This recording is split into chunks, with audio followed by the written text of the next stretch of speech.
Você não me deve nada. Eu comprei sua liberdade. Essas 7 palavras, ditas numa noite fria de junho de 1897, na Fazenda Santa Rita, no interior profundo de São Paulo, mudariam para sempre 2 vidas e abalariam as certezas de toda uma vila. Quando o fazendeiro Miguel Tavares da Fonseca entrou naquela casa humilde, com uma bolsa pesada de moedas, e saiu com uma moça de 17 anos, pálida como cera e tremendo da cabeça aos pés, a notícia se espalhou mais rápido que fogo em pasto seco. Todos sabiam o que homens faziam com moças compradas. Todos, menos ele, porque o que aconteceu naquela fazenda, nos meses que se seguiram, deixaria a cidade inteira em choque e provaria que até nos lugares mais escuros da alma humana, a luz da bondade pode nascer do improvável. Mas antes de eu te contar como um homem endurecido pela solidão e marcado pelo luto fez o que ninguém esperava, antes de te revelar o segredo que ele guardava e que explicava tudo, deixa eu te fazer uma pergunta. Você acredita que a verdadeira liberdade pode vir das mãos de quem todos julgavam ser um carrasco? Fica comigo até o final dessa história, porque o que você vai ouvir vai mexer com o seu coração de um jeito que você não imagina. O cheiro chegava antes do sol. Era o cheiro da miséria rural do século XIX. Uma mistura de fumaça de lenha molhada, terra úmida, suor velho impregnado em roupas lavadas tantas vezes que já não tinham mais cor nem cheiro próprio.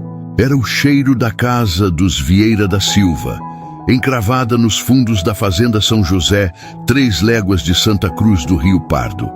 Helena acordou com o corpo dolorido, como sempre. Dormia num jiral de madeira coberto com um saco de estopa recheado de palha de milho que espetava as costas, mesmo através do vestido que usava como camisola. Aos 17 anos, ela já tinha as mãos ásperas de mulher de 40. Mãos que lavavam, esfregavam, torciam, carregavam lenha, socavam pilão, cuidavam de irmão pequeno e de avó acamada. A luz da madrugada entrava pela janela sem vidro, uma abertura tosca na parede de pau a pique. Helena sentou-se devagar, tentando não acordar os 3 irmãos menores que dormiam amontoados no outro canto do cômodo. O mais novo, Pedrinho, tinha apenas 5 anos e tossia durante a noite, aquela tosse seca que prenunciava coisa ruim. No cômodo ao lado, separado apenas por uma cortina de chitão remendada, a avó Benedita gemia baixinho. Estava acamada há 2 anos, o corpo consumido por um mal que ninguém sabia nomear.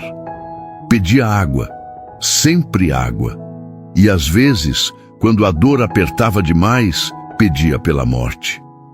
Helena levantou-se com cuidado, os pés descalços tocando o chão de terra batida.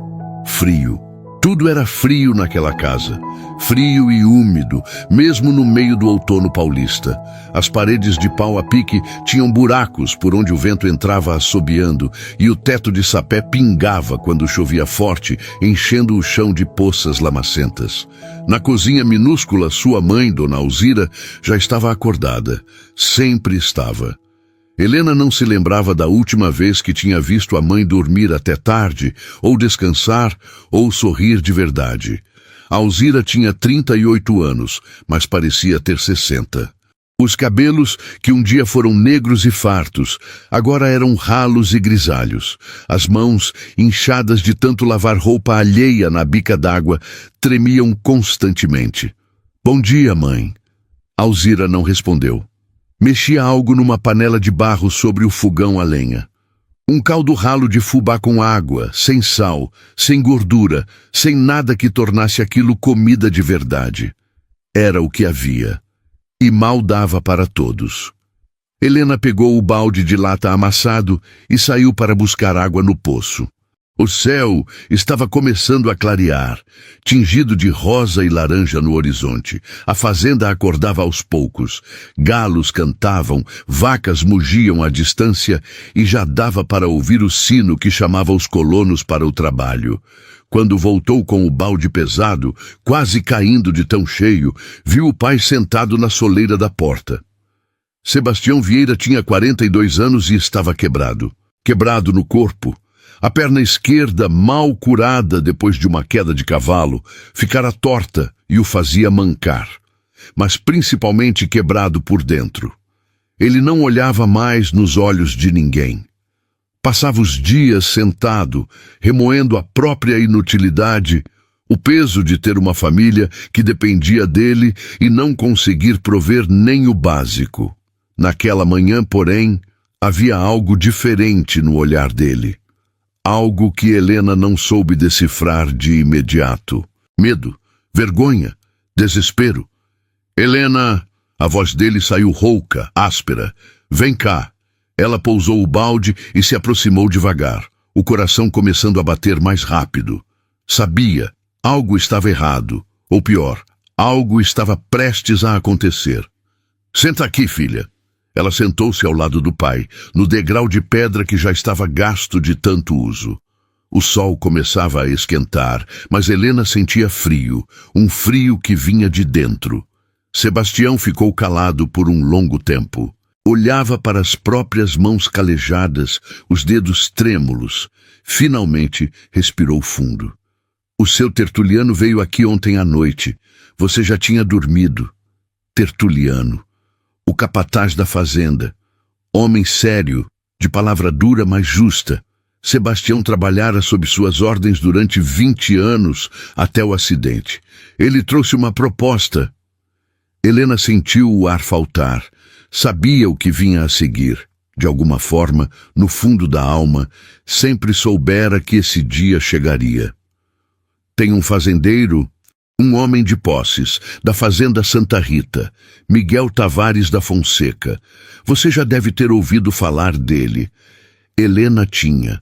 Todo mundo conhecia o nome. Um homem rico, dono de terras, de gado, de café. Um homem que vivia sozinho naquela fazenda imensa, sem mulher, sem filhos, sem ninguém além dos empregados. Um homem envolto em silêncio e solidão. Ele está procurando uma moça. A voz de Sebastião tremeu. Uma moça de família, honesta, moça virgem. O mundo pareceu parar. O canto dos pássaros, o mugido das vacas, o vento nas árvores, tudo sumiu, e só restou um silêncio ensurdecedor. Pai, ele ofereceu 200 mil réis. Helena sentiu as pernas fraquejarem. 200 mil réis. Era uma fortuna. Dinheiro suficiente para alimentar a família por anos. Dinheiro para tratar a avó, para comprar remédio para o Pedrinho, para pagar as dívidas que sufocavam seu pai. Dinheiro para vender uma filha. Eu disse que ia pensar. Sebastião limpou as lágrimas com as costas da mão. Mas Helena, a gente não tem escolha. Seus irmãos estão passando fome. Sua avó está morrendo. Eu não consigo mais trabalhar direito. Ele soluçou, um som seco e desesperado. Eu não queria fazer isso com você. Juro por Deus que não queria. Helena olhou para o pai e viu um homem destruído. Não era crueldade, era desespero, era a fome que corroía, que matava a dignidade, que transformava pais em vendedores de filhas. E se eu recusar? Sebastião fechou os olhos. O Tertuliano disse que, se a gente não aceitar, o fazendeiro vai procurar outra família. E nós vamos ser despejados. O patrão já está impaciente com a gente. Diz que eu não rendo mais, que estou ocupando espaço. Helena sentiu a garganta apertar. Não havia escolha. Nunca houve. Quando? Amanhã de manhã. Ele vem buscar você amanhã. Naquela noite, Helena não conseguiu dormir. Ficou deitada no jiral, olhando para o teto escuro, ouvindo a respiração dos irmãos, a tosse de Pedrinho, os gemidos da avó. A mãe tinha chorado o dia inteiro, escondida atrás da casa, mas não tinha dito nada contra, porque ela também sabia, não havia escolha. Helena tentou rezar, tentou pedir a Deus que fizesse um milagre, que mudasse o destino, que a salvasse. Mas as palavras não vinham, só o medo, um medo gelado que a paralisava. O que aquele homem faria com ela? O que esperavam dela? Ela tinha ouvido histórias sussurradas entre as mulheres na bica d'água, histórias de moças vendidas, usadas, descartadas. Quando o sol nasceu, Helena se levantou como um fantasma. Vestiu seu único vestido bom, um vestido azul desbotado, que tinha sido da mãe, remendado em 3 lugares. Penteou os cabelos longos e escuros, prendendo-os num coque simples. Lavou o rosto na bacia de água fria. Estava pronta. Ou melhor, estava tão pronta quanto alguém pode estar para o próprio sacrifício. Miguel Tavares da Fonseca chegou às 8 horas da manhã, montado num cavalo negro de pelagem brilhante. Ele tinha quase 40 anos, ombros largos, postura ereta. Usava roupas simples, mas de boa qualidade. Calça de linho, camisa branca, colete escuro, chapéu de couro. O rosto era marcado pelo sol, pela vida ao ar livre, mas havia algo nele que chamava a atenção. Os olhos. Olhos escuros, profundos e terrivelmente tristes. Ele desmontou com a elegância de quem passara a vida inteira em cima de cavalos e tirou o chapéu ao se aproximar da casa. Sebastião saiu para recebê-lo, mancando, a cabeça baixa. "Bom dia, seu Miguel." "Bom dia." A voz era grave, pausada. Não havia frieza, mas também não havia calor. Era uma voz neutra, cuidadosa. Sebastião chamou Helena, que saiu da casa com uma trouxa pequena nas mãos. Suas únicas posses, um vestido velho, um pente quebrado, um rosário que tinha sido da avó. Quando Miguel viu Helena, algo passou por seus olhos. Algo que ela não soube identificar. Compaixão, arrependimento ou apenas a constatação de que estava comprando uma vida. Ele não disse nada. Apenas tirou de dentro do colete uma bolsa de couro e a entregou a Sebastião. 200.000 réis, conforme combinado. Sebastião pegou a bolsa com mãos trêmulas, sem conseguir olhar para o fazendeiro ou para a filha. Miguel se virou para Helena. "Você sabe montar?" Ela balançou a cabeça. "Então vai na garupa. Segure firme." Ele montou primeiro e estendeu a mão para ela. Helena olhou para trás uma última vez. Viu a mãe na porta, chorando em silêncio. Viu os irmãos pequenos, confusos, sem entender por que a irmã estava indo embora. Viu o pai, curvado sob o peso da vergonha. Pegou a mão do fazendeiro e subiu na garupa. E assim, naquela manhã de junho de 1897, Helena Vieira da Silva deixou de pertencer a si mesma, ou pelo menos era isso que ela acreditava. E foi nesse momento, quando o cavalo começou a trotar e a vila inteira observava pelas frestas das janelas, que a história que ninguém esperava começou a se desenrolar. Mas antes de eu te contar o que aconteceu, quando eles chegaram na fazenda Santa Rita, antes de revelar as palavras que mudariam tudo, eu queria te pedir uma coisa. Se essa história está tocando seu coração, se inscreve aqui no canal Contos do Coração, deixa seu like e comenta aí embaixo de onde você está assistindo. Sua presença aqui significa muito para mim, de verdade. E acredita, o que vem agora vai te surpreender ainda mais. A fazenda Santa Rita ficava a 2 horas de cavalo da vila.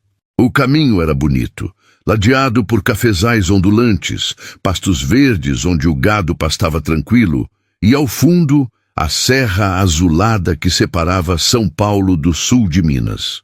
Helena ia calada, agarrada à cintura do fazendeiro, o corpo rígido de tensão. Miguel não disse uma palavra durante todo o trajeto. Não tentou conversar, não fez perguntas.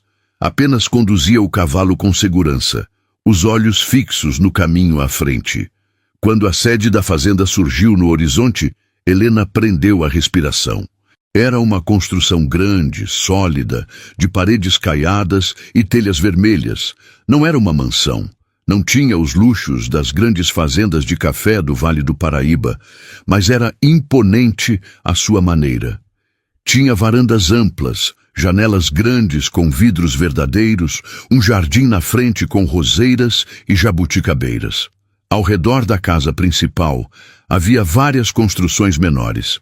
A tulha, onde guardavam o café, os barracões dos colonos, o curral, o moinho, a capela.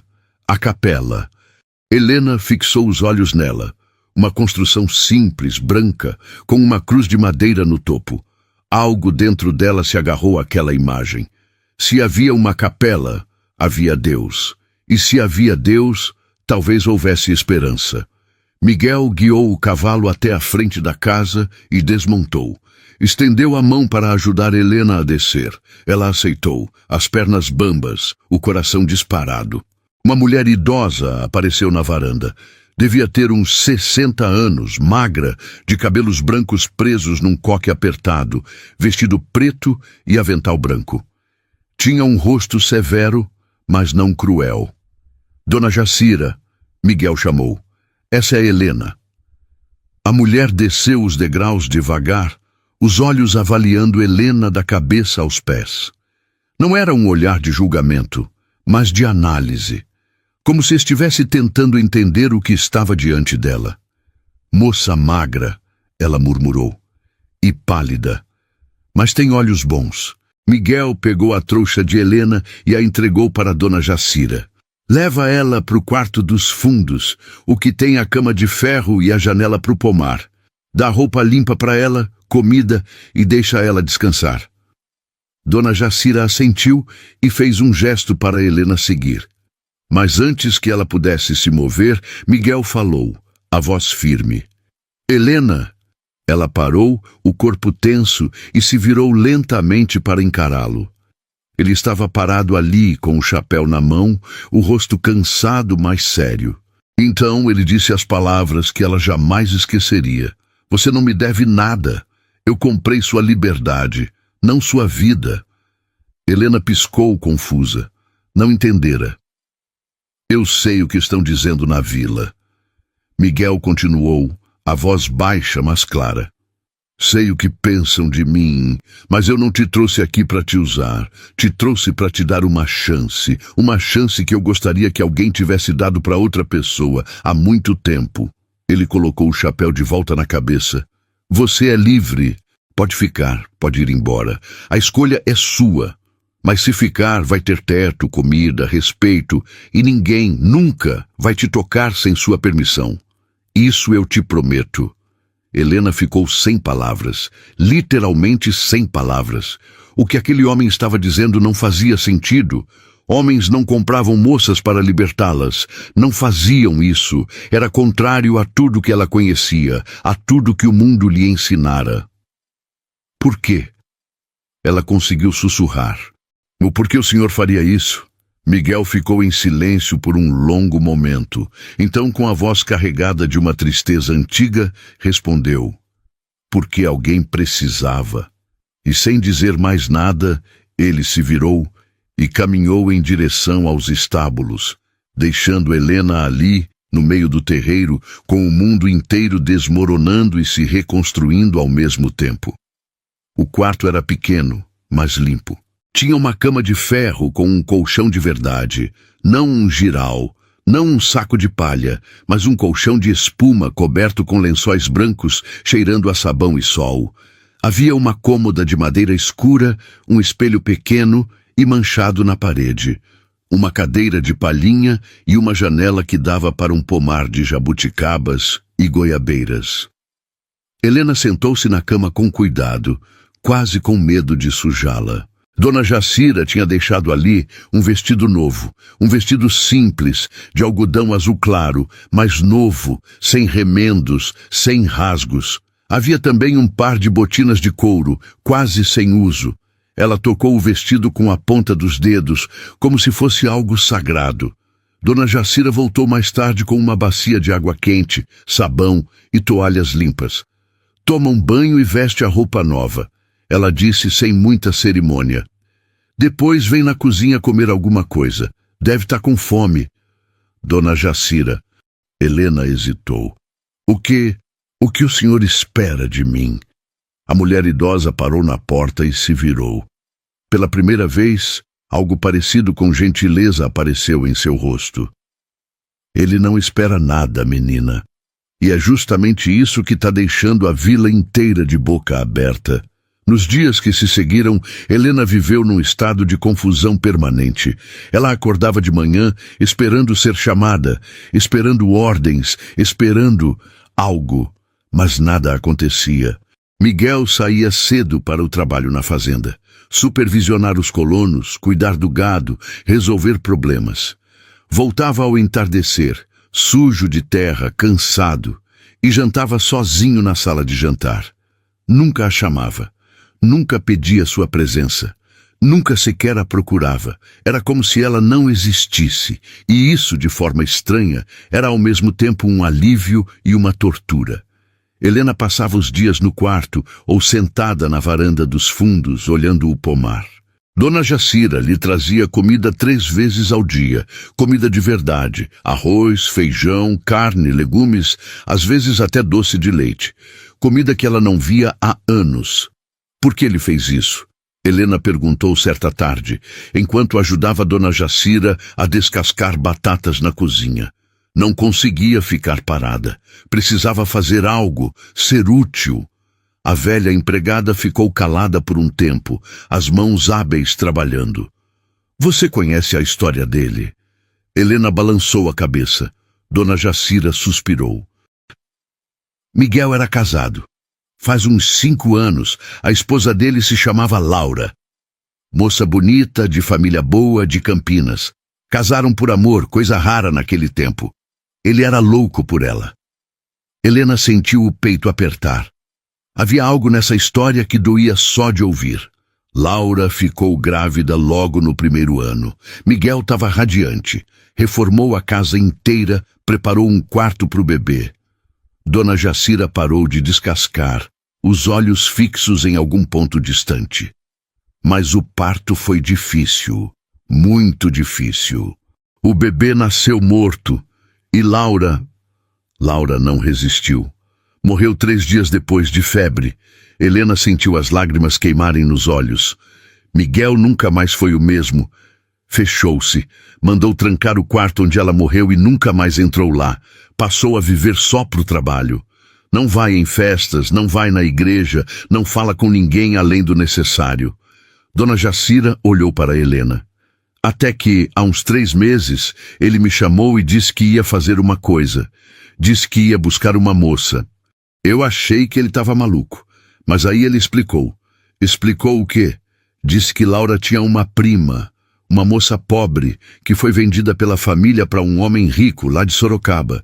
O homem era violento, batia nela, usava ela. Laura tentou ajudar, implorou para o marido da prima deixar ela ir embora, mas o homem se recusou. Disse que tinha pago por ela e que ela era propriedade dele. A moça tentou fugir e ele a matou. Helena levou a mão à boca, horrorizada. Laura nunca se perdoou por não ter conseguido salvar a prima. E Miguel nunca se perdoou por não ter feito mais. Dona Jacira limpou as mãos no avental. Quando ele ouviu que você estava sendo vendida, viu uma chance de fazer o que não conseguiu fazer antes, de salvar alguém. Helena ficou em silêncio por um longo tempo. Finalmente, entendeu. Miguel não a havia comprado para possuí-la. Ele a havia comprado para libertá-la. Não por ela, mas pela mulher que ele não conseguira salvar. 1 semana se passou, depois 2. Helena começou a se sentir menos uma prisioneira e mais uma hóspede. Não era isso. Ela não sabia o que era. Começou a ajudar na casa espontaneamente. Não porque alguém pedisse, mas porque não conseguia ficar parada. Ajudava a Dona Jacira na cozinha, lavava a própria roupa, varria a varanda, regava as plantas do jardim. Um dia, estava no pomar colhendo jabuticabas quando viu Miguel chegando a cavalo. Ele parou ao vê-la, surpreso. Não precisa fazer isso, ele disse sem desmontar. Eu sei, Helena respondeu, a voz mais firme do que estava há dias. Mas eu quero. Ele a encarou por um momento, como se estivesse tentando entendê-la. Então assentiu e seguiu para os estábulos. Naquela noite, pela primeira vez, ele bateu na porta do quarto dela. Helena, a voz era hesitante. Posso entrar? Pode. Ele abriu a porta, mas ficou no batente, como se tivesse medo de invadir o espaço dela. Eu queria saber como você tá. Se tá precisando de alguma coisa. Tô bem, ela respondeu sincera. Melhor do que esperava. Miguel assentiu. Sua família, eu mandei o Tertuliano levar mantimentos para eles. Farinha, feijão, açúcar, e mandei chamar um médico para sua avó e seu irmão. Helena sentiu as lágrimas brotarem. O senhor não precisava... Precisava sim. A voz dele era firme. Eles venderam você por desespero, não por maldade. Eu sei a diferença. Ele se virou para ir embora, mas Helena o chamou. Senhor Miguel! Ele parou. Por que o senhor é tão bom? Miguel ficou em silêncio por tanto tempo que Helena achou que ele não fosse responder. Mas então, com a voz carregada de dor, ele disse: porque eu sei o que é perder alguém que você não conseguiu salvar.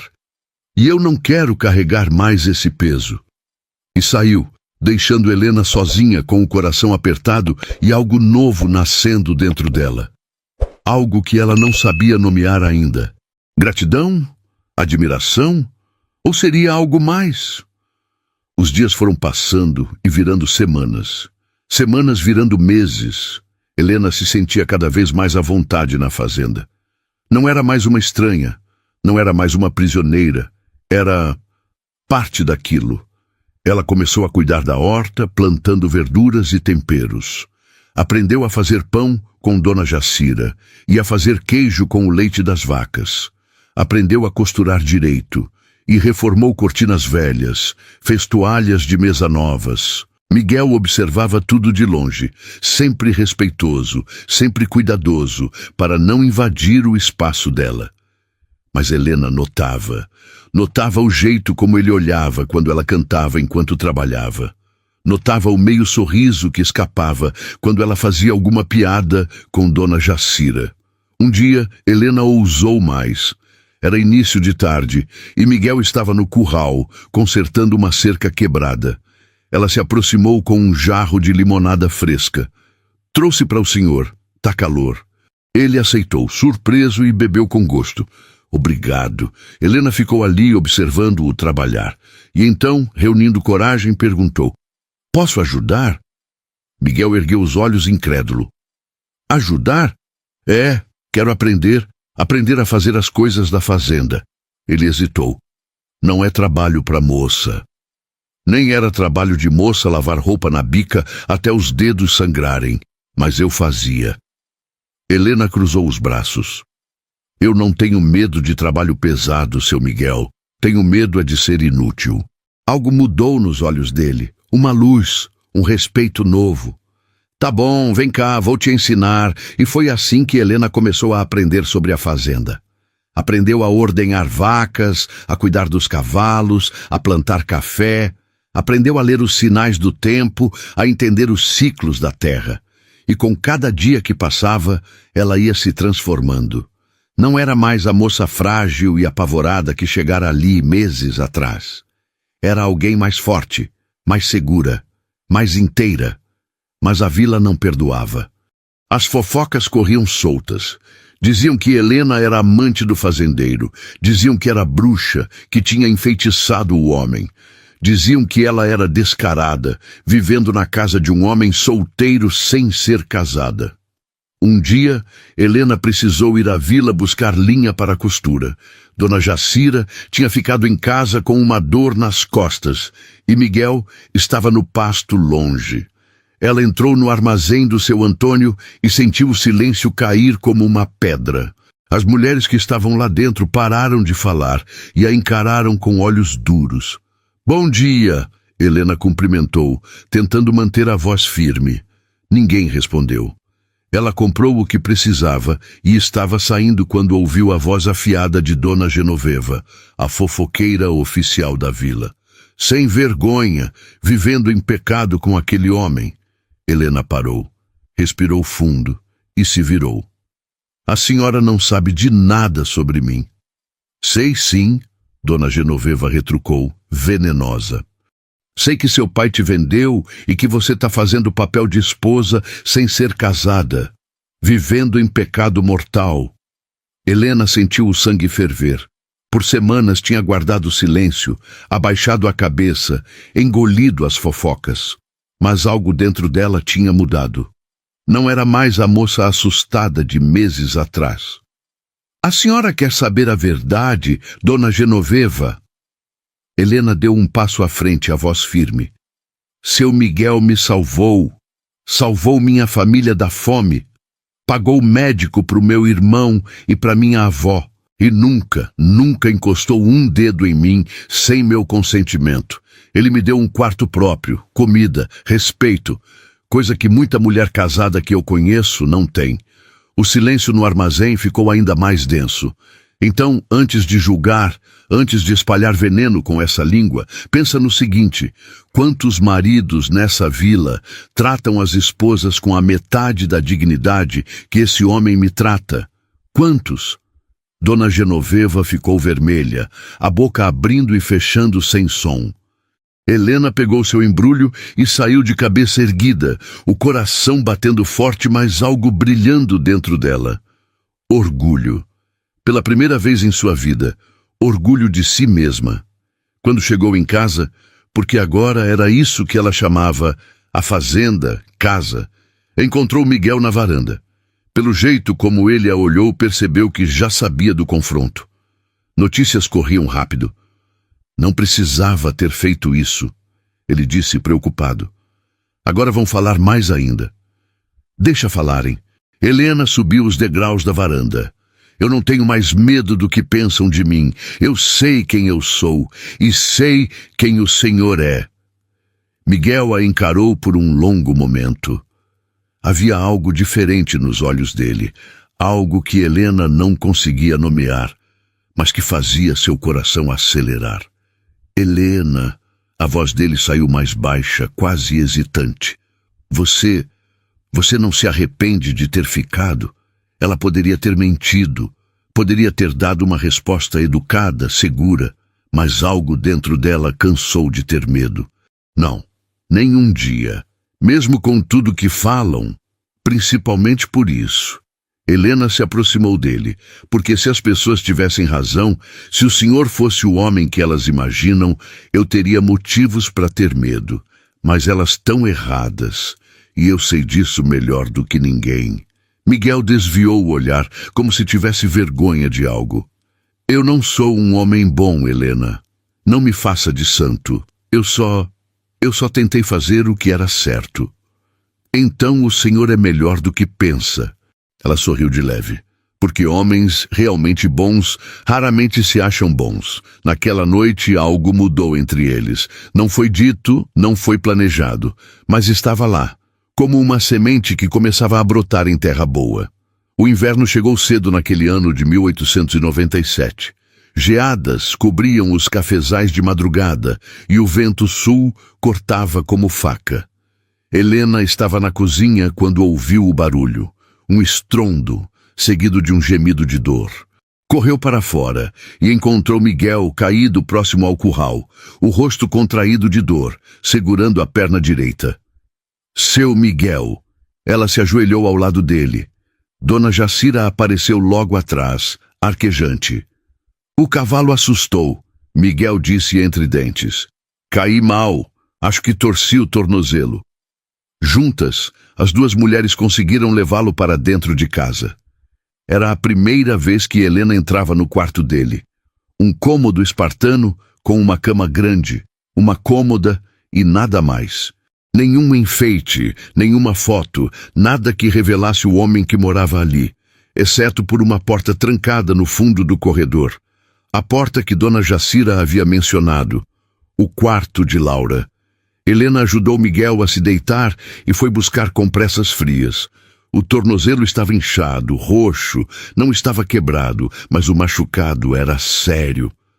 Vai precisar ficar de repouso por uns dias, Dona Jacira decretou. Nada de andar por aí. Miguel resmungou, claramente frustrado. mas não discutiu. Nos dias que se seguiram, foi Helena quem cuidou dele. Levava as refeições, trocava as compressas, fazia companhia. E foi nesses dias, nessa proximidade forçada, que as conversas começaram. Conversas de verdade. Por que você nunca fala da sua mãe? Miguel perguntou certa tarde enquanto Helena ajeitava os travesseiros. Porque não tem muito o que falar. Helena sentou-se na cadeira ao lado da cama. Ela sempre foi distante. Acho que a vida quebrou ela antes mesmo de eu nascer. Ela cuidava da gente, mas era como se estivesse longe, sabe? Como se uma parte dela nunca tivesse voltado de algum lugar escuro. Miguel assentiu lentamente. Eu entendo isso. O senhor sente isso? Essa coisa de estar aqui, mas não estar? Ele ficou em silêncio por tanto tempo que Helena achou que não fosse responder. Mas então, com a voz carregada, disse: todos os dias, desde que Laura morreu. Era a primeira vez que ele falava o nome dela na frente de Helena. Como ela era? Miguel fechou os olhos. Ela era luz. Sabe quando uma pessoa entra num lugar e de repente tudo fica mais leve? Era assim. Ela ria alto, cantava enquanto cozinhava, plantava flores em todo canto. Dizia que uma casa sem flores era uma casa sem alma. Helena olhou pela janela. Não havia flores plantadas em lugar nenhum da fazenda, exceto o jardim na frente, com as roseiras. Foi ela que plantou? Foi. A voz dele era quase um sussurro. Eu nunca tive coragem de arrancar, mas também nunca plantei mais nada. Helena sentiu o peito apertar. O senhor ainda a ama? Miguel abriu os olhos e a encarou. Havia tanta dor ali que Helena quase desviou o olhar. Sempre vou amar. Mas... Ele respirou fundo. Já não dói como antes. Agora é diferente. É como uma cicatriz velha. Ainda está lá, mas não sangra mais. Por minha causa? A pergunta saiu antes que ela pudesse se conter. E assim que disse, sentiu o rosto queimar de vergonha. Miguel ficou muito quieto. Então, devagar, estendeu a mão. Helena olhou para aquela mão calejada, hesitou e então a pegou. Não sei, ele admitiu, sincero. Só sei que desde que você chegou, a casa não parece mais tão vazia. E eu acordo de manhã e não tenho mais vontade de ficar só trabalhando até cair morto de cansaço. Quero voltar, quero ver como está a horta que você plantou, quero ouvir você cantando na cozinha, quero... Ele parou, como se tivesse medo de continuar. Quero o quê? Helena sussurrou. Miguel olhou fundo nos olhos dela. Quero que você fique. Não porque eu comprei sua liberdade, não porque você não tem para onde ir, mas porque você quer estar aqui, comigo. O coração de Helena batia tão forte que ela tinha certeza de que ele podia ouvir. Eu já fiquei, ela disse, a voz trêmula. Já fiquei faz tempo. Só estava esperando o senhor perceber. E ali, naquele quarto simples, com o vento frio assobiando lá fora e o fogo crepitando na lareira, algo foi selado entre eles. Não com palavras, não com promessas, mas com uma verdade que nenhum dos dois podia mais negar. 3 semanas depois, numa manhã clara de agosto, Miguel foi até a vila. Mancava um pouco ainda, mas estava recuperado. Voltou ao anoitecer com Padre Augusto, o vigário da paróquia de Santa Cruz. Helena estava no pomar quando os viu chegar. Algo no jeito como Miguel caminhava, determinado, fez seu coração disparar. Ele a encontrou entre as jabuticabeiras, o sol poente tingindo tudo de dourado. Helena Vieira da Silva, sua voz estava solene, mas os olhos brilhavam. Eu vim aqui meses atrás com a intenção de salvar alguém, de fazer o que não consegui fazer antes, mas você me salvou também. Me salvou da solidão, do luto que estava me matando por dentro.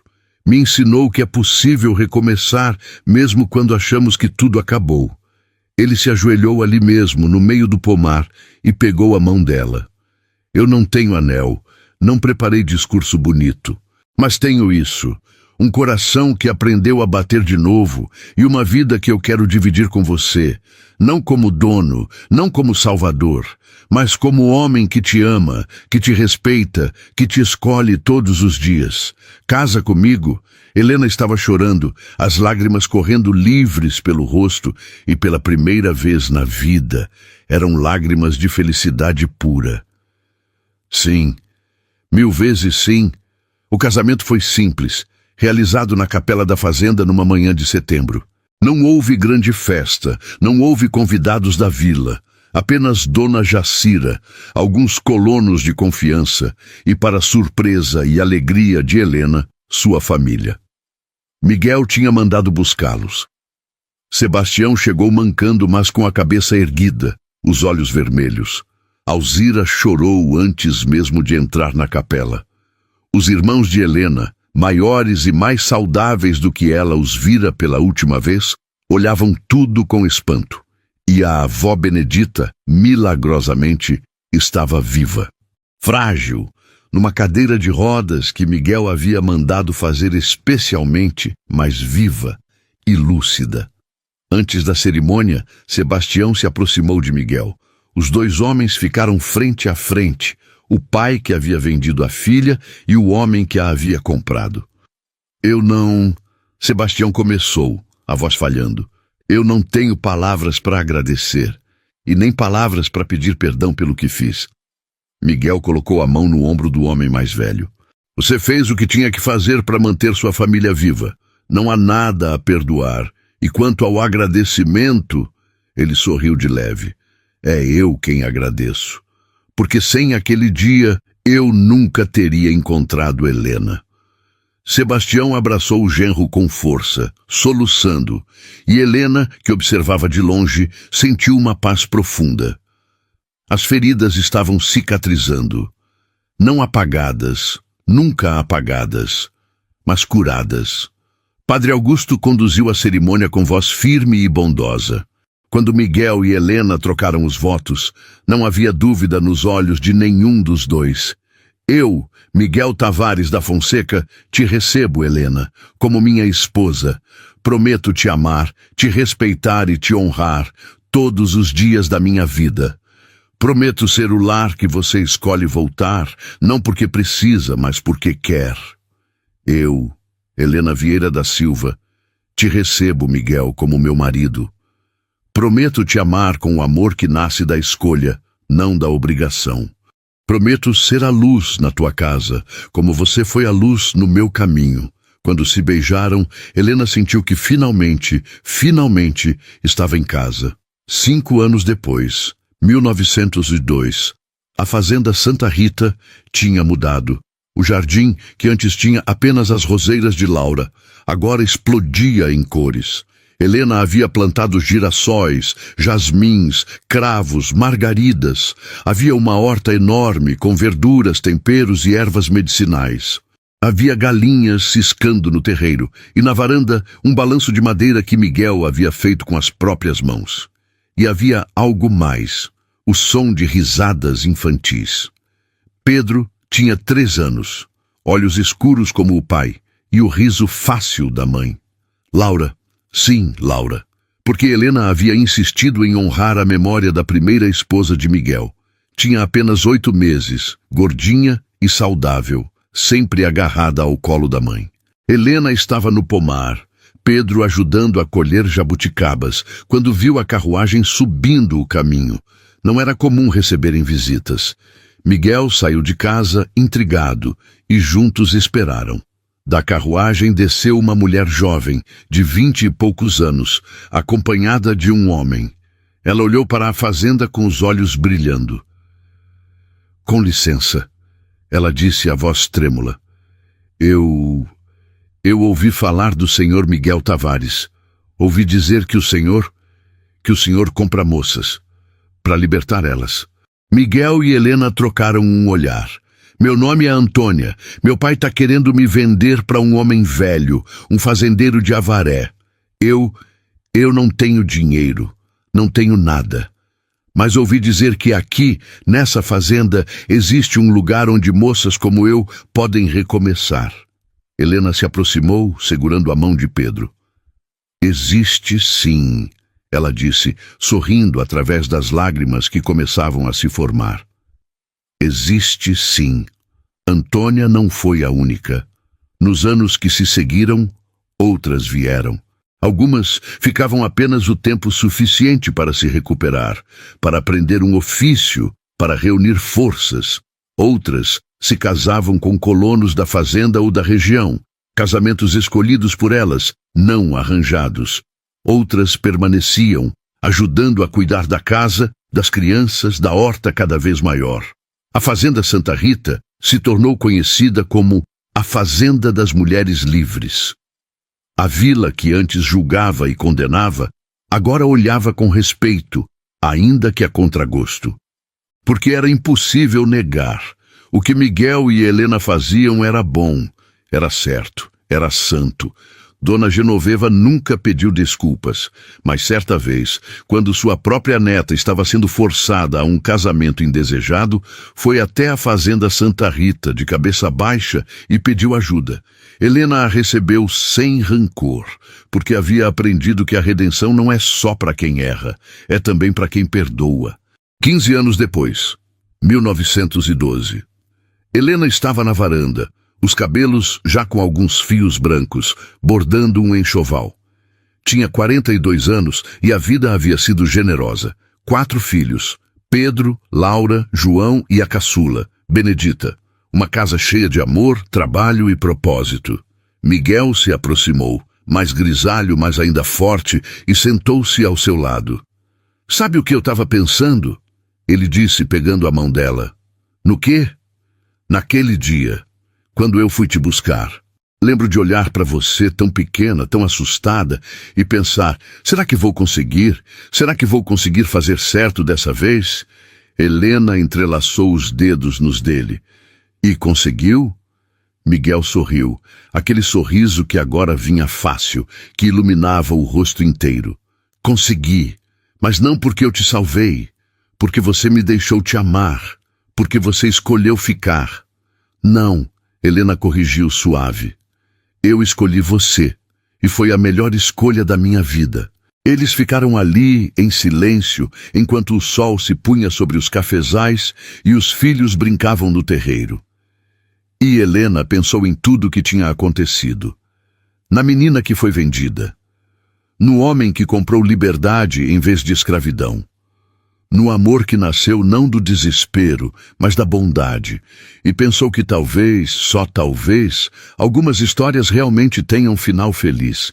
Não porque a vida é fácil, não porque não há dor, mas porque algumas pessoas escolhem fazer o certo, mesmo quando ninguém está olhando. Escolhem amar, mesmo quando estão quebradas. Escolhem recomeçar, mesmo quando parece impossível.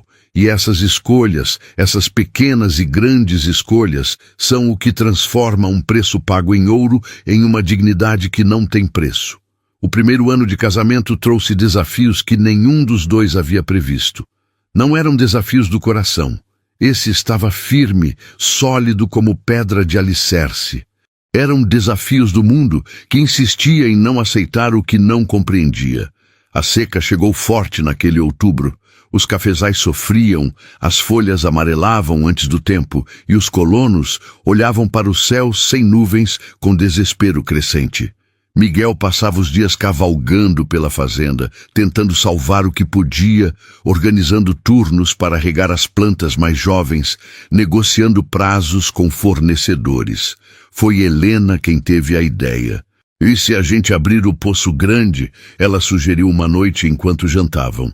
Aquele que fica perto da divisa que nunca seca. Miguel balançou a cabeça. Fica longe demais dos cafezais. Não tem como trazer água de lá. Mas tem como levar as pessoas. Helena se inclinou para a frente.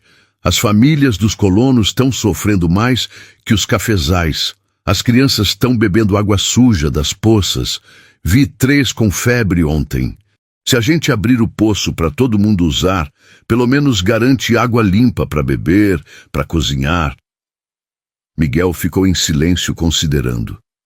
Vou perder parte da colheita se tirar os homens do trabalho de irrigação.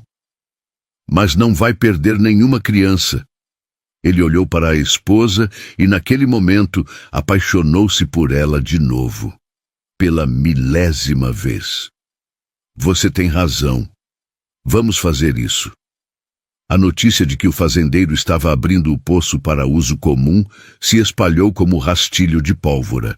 No início, os colonos chegavam desconfiados, achando que haveria algum custo escondido, alguma cobrança. Mas não havia. Miguel apenas postou 2 homens de confiança para organizar os horários e garantir que todos tivessem acesso. Foi Dona Carmelita, uma colona viúva com 6 filhos, quem começou a mudança de percepção. Eu sempre achei que o patrão tinha comprado a moça para coisa ruim. Ela confessou para as outras mulheres na fila do poço. Mas uma pessoa má não faz o que ele está fazendo. E uma moça má não teria tido essa ideia. Eu estava errada, e peço perdão a Deus por ter julgado. Lentamente, como gelo derretendo sob o sol, a frieza da vila começou a ceder. Não de todos. Dona Genoveva continuava franzindo o nariz sempre que via Helena. Mas de muitos, o suficiente para que Helena pudesse ir à missa de domingo sem sentir todas as costas se virarem contra ela. Helena estava grávida de 6 meses quando a carta chegou. Era de Tertuliano, o capataz que havia intermediado a transação original. Mas Tertuliano não trabalhava mais na região. Havia se mudado para o Paraná, para tentar a sorte com as terras novas que o governo estava distribuindo. A carta era curta, direta e destruidora. Seu Miguel, escrevo porque minha consciência não me deixa em paz. Preciso contar uma verdade que guardei por muito tempo. Quando vim te procurar com a proposta de comprar a menina Helena, não foi ideia minha. Foi do Venâncio, o filho do dono da fazenda São José, onde a família dela morava. Ele queria a moça para ele, mas sabia que o pai dele nunca ia consentir uma ligação com uma colona pobre. Então ele bolou um plano, arranjar um comprador rico e respeitável, esperar uns meses e depois revelar que você tinha usado mal a moça. Com a reputação dela manchada, ele podia buscá-la de volta, dizendo que ia salvá-la de você e fazer dela amante sem que ninguém questionasse. Eu aceitei dinheiro para fazer essa intermediação. Me envergonho disso todos os dias, mas Venâncio ainda está lá, e pelos rumores que me chegam, ele não esqueceu da moça. Tome cuidado. Miguel leu a carta 3 vezes, a mandíbula cada vez mais tensa. Quando terminou, estava tremendo. Não de medo, mas de uma raiva fria, controlada, perigosa. Helena entrou na sala naquele momento, trazendo café fresco. Viu a expressão do marido e parou. O que aconteceu? Ele entregou a carta sem dizer nada. Helena leu, o rosto empalidecendo a cada linha. Eu não sabia. Sua voz saiu fraca. Juro que não sabia de nada disso. Miguel se levantou e foi até ela, segurando seu rosto com as 2 mãos. Eu sei. Você era só uma menina assustada. Nada disso é culpa sua. Ele beijou a testa dela. Mas esse Venâncio, ele vai ter que entender que você não é mais a moça que ele pensou que podia usar. Você é minha esposa, e ninguém ameaça minha família. 2 dias depois, Miguel cavalgou até a fazenda São José. Não levou armas, não levou capangas, levou apenas Padre Augusto e 2 homens respeitáveis da vila como testemunhas. Venâncio o recebeu na varanda da casa grande com um sorriso presunçoso. Era um homem de 30 e poucos anos, bonito de um jeito artificial, com roupas caras e modos afetados.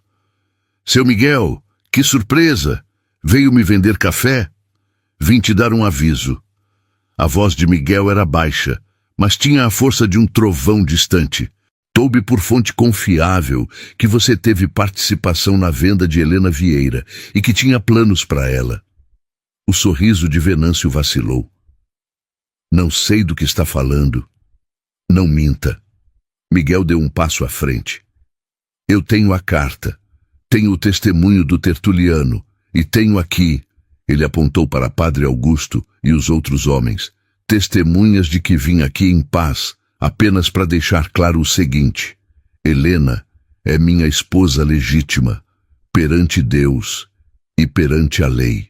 Qualquer tentativa sua de se aproximar dela, de difamá-la ou de causar qualquer tipo de problema para minha família, vai ser respondida, não com violência, mas com a justiça. Vou te processar, vou expor o que você fez e vou garantir que todo mundo nessa região saiba que tipo de homem você é. Venâncio estava vermelho, as mãos fechadas em punhos. Você não pode provar nada. Posso e vou, se você me forçar a isso. Miguel se virou para ir embora, mas parou. E uma última coisa. O pai de Helena foi informado de tudo. Ele pode ser pobre, pode ser quebrado, mas ele tem 7 filhos homens entre filhos e sobrinhos. E eles sabem exatamente quem você é agora. Então, pelo seu próprio bem, esquece que Helena existe. A ameaça não era vazia, e Venâncio sabia disso. Miguel voltou para casa ao anoitecer e encontrou Helena esperando na varanda, os olhos vermelhos de tanto chorar. Acabou. Ele disse, a voz cansada, mas firme. Ele não vai te incomodar nunca mais. Helena se jogou nos braços dele, soluçando de alívio. Eu tinha tanto medo de que você descobrisse que eu fui usada como peça de um jogo e que você fosse me mandar embora. Nunca. Miguel assegurou com força. Você nunca foi peça de jogo. Você é minha esposa, minha companheira, mãe do meu filho. E nada nesse mundo vai mudar isso. Naquela noite, Pedro nasceu. 2 meses antes do esperado, pequeno, mas saudável, chorando com força, anunciando ao mundo que estava vivo. E quando Helena segurou o filho nos braços pela primeira vez, olhou para Miguel e viu lágrimas correndo pelo rosto dele. Obrigado, ela sussurrou. Por tudo. Por me salvar, por me amar, por me dar uma família de verdade. Miguel beijou a testa dela, depois a cabecinha do bebê. Não. Obrigado a você, por me ensinar que a vida pode recomeçar, que o amor pode nascer mesmo depois que achamos que tudo morreu. Os primeiros anos do novo século trouxeram prosperidade para a fazenda Santa Rita. A colheita de café foi excepcional em 1900, os preços estavam bons e Miguel conseguiu expandir as plantações. Mas a maior riqueza não estava nos cafezais, estava nas mulheres que começaram a chegar. A primeira depois de Antônia foi Josefa, uma viúva de 28 anos que tinha fugido de um cunhado que queria forçá-la a se casar com ele. Chegou a pé, com os pés sangrando, carregando uma filha de 3 anos nas costas. Helena a recebeu na porta e, sem fazer perguntas, preparou um banho quente, roupas limpas e um prato de comida. Você está em casa agora, foi tudo que ela disse. Josefa ficou. Aprendeu a fazer queijos que se tornaram famosos na região. Casou-se 2 anos depois com um colono viúvo, um homem bom que tratava a filha dela como se fosse sua. E nunca esqueceu o dia em que cruzou o portão da fazenda Santa Rita e encontrou não julgamento, mas acolhimento.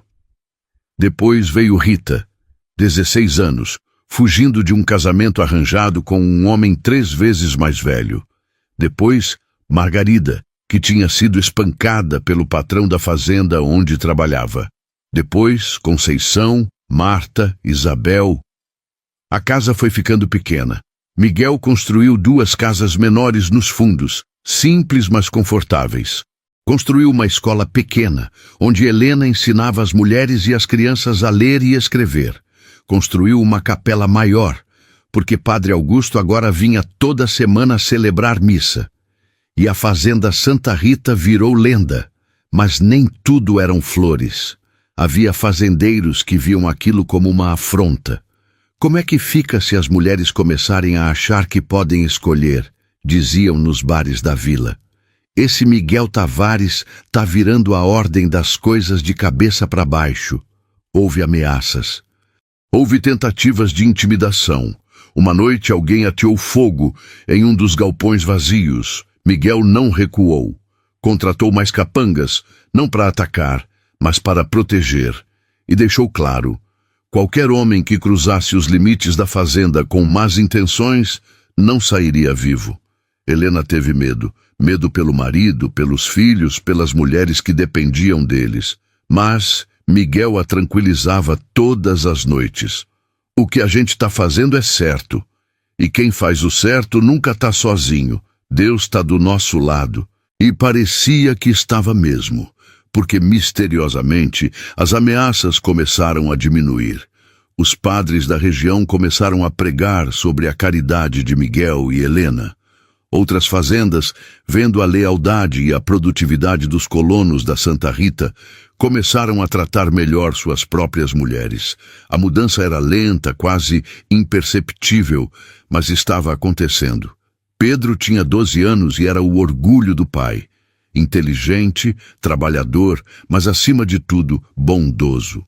Helena via nele o melhor dos dois mundos, a força de Miguel e a compaixão que ela tentava cultivar todos os dias.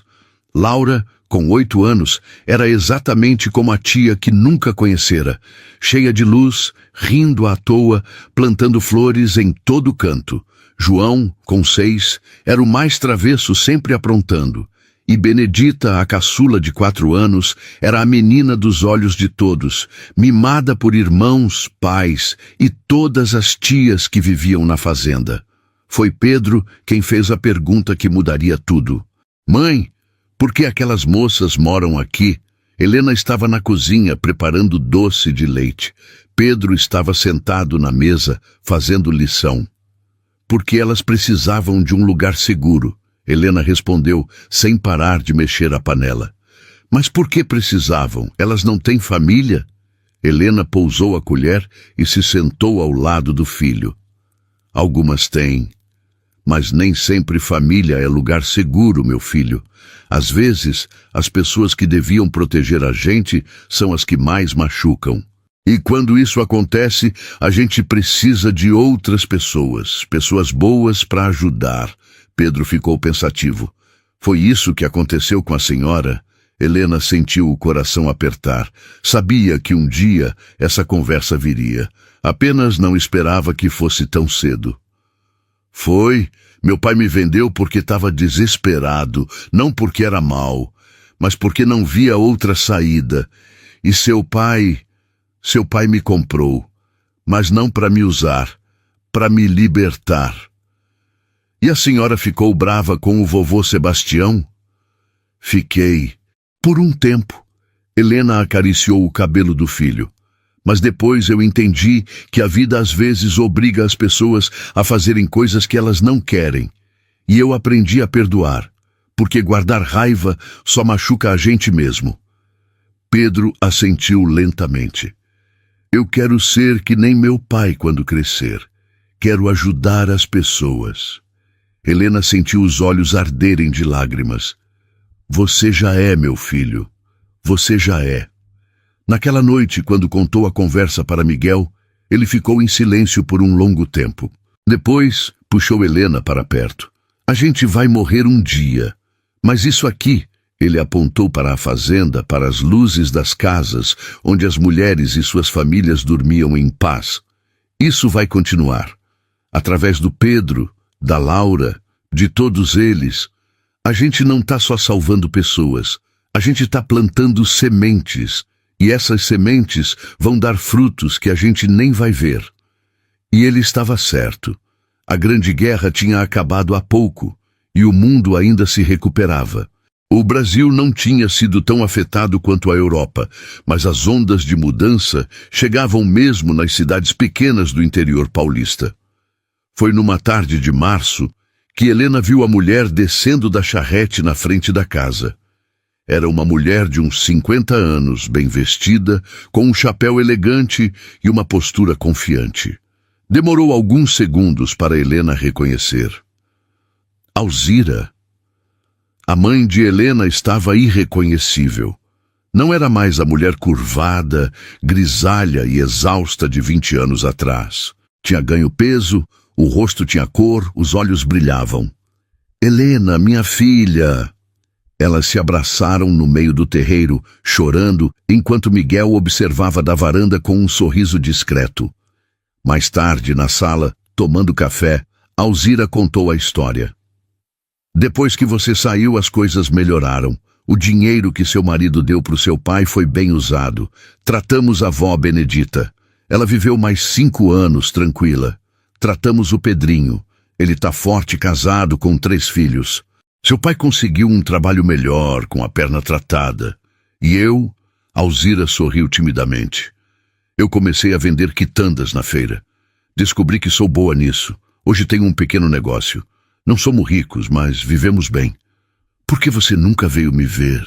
Helena perguntou, a dor antiga voltando à superfície. Alzira baixou os olhos. Vergonha, muita vergonha. Do que fizemos com você, do que eu deixei acontecer. Sei que você perdoou seu pai, mas eu me perguntava se conseguiria me perdoar também. Eu sou sua mãe, eu devia ter te protegido. Helena segurou as mãos da mãe. Você fez o que podia, e eu já te perdoei faz tempo, mãe. Eu só queria que você soubesse. Alzira ficou uma semana. Conheceu os netos, viu a fazenda, conversou com as mulheres que Helena acolhia, e no dia em que foi embora, disse algo que Helena nunca esqueceria. Você transformou dor em amor, filha. E isso é o que Deus espera da gente. Eu sou orgulhosa de você, mais do que você pode imaginar. E assim, os anos foram passando como água de rio, levando dores antigas e trazendo novas alegrias. Miguel e Helena envelheceram juntos, lado a lado, construindo não apenas uma fazenda, mas um legado de bondade que ecoaria por gerações. Porque no final, o preço que foi pago naquela manhã de 1897 comprou mais do que a liberdade de uma menina. Comprou a redenção de 2 corações quebrados e plantou uma semente de esperança que ainda hoje, em algum lugar, continua a florescer. A matéria no jornal era pequena, apenas 2 colunas, mas chamou a atenção. Falece aos 90 anos Helena Tavares da Fonseca, pioneira no acolhimento de mulheres em situação de vulnerabilidade no interior paulista. A reportagem contava, em linhas breves, a história da Fazenda Santa Rita.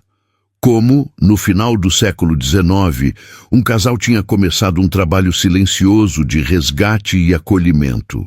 Como dezenas de mulheres haviam passado por lá ao longo dos anos, encontrando não apenas abrigo, mas dignidade, educação e a chance de escolher seus próprios caminhos. A reportagem não contava tudo. Não contava como Helena tinha sido uma dessas mulheres. Não contava o preço que seu pai havia recebido, nem as lágrimas que ela havia chorado naquela primeira noite. Mas contava o essencial, que o amor verdadeiro não é aquele que nasce fácil nos contos de fada. É aquele que nasce nas frestas da dor, que cresce em terra difícil, que floresce contra todas as probabilidades. No velório, realizado na velha capela da fazenda, compareceram mais de 200 pessoas, filhos, netos, bisnetos de Helena. Mas também mulheres idosas que ela havia acolhido décadas antes, e os filhos dessas mulheres, e os netos, um legado de vidas transformadas. Pedro, agora um senhor de 56 anos, leu uma carta que a mãe havia escrito anos antes, pedindo que fosse lida quando ela partisse. Eu fui vendida como gado, comprada como objeto, mas fui amada como pessoa. E essa é a diferença que muda tudo. Se você está lendo isso, se você é uma das mulheres que passou pela nossa casa, saiba, você nunca foi caridade, foi família. E se um dia alguém te fizer sentir menos do que você é, lembre-se, o preço que pagaram por você nunca definiu seu valor. Seu valor sempre esteve dentro de você. Eu apenas ajudei você a ver isso. Não havia olhos secos na capela. E quando enterraram Helena ao lado de Miguel, que havia partido 3 anos antes, aos 93 anos, plantaram sobre os túmulos a mesma flor que Laura, a primeira esposa, havia plantado tantas décadas atrás. Rosas. Porque no final, a história não era sobre posse ou salvação. Era sobre escolhas, sobre bondade, sobre o tipo de amor que liberta, em vez de prender, e sobre como, às vezes, as histórias mais bonitas começam nos lugares mais escuros, porque é na escuridão que a luz brilha mais forte. E você que acompanhou essa história até aqui, me conta, você acredita que o amor verdadeiro pode nascer do improvável? Que bondade pode transformar destinos? Se essa história tocou seu coração, se inscreve aqui no canal Contos do Coração, deixa seu like e comenta aí embaixo de onde você está assistindo. E se você conhece alguém que precisa ouvir uma história de esperança, compartilha. Porque histórias assim precisam ser contadas. Obrigado por estar aqui comigo. Até a próxima história.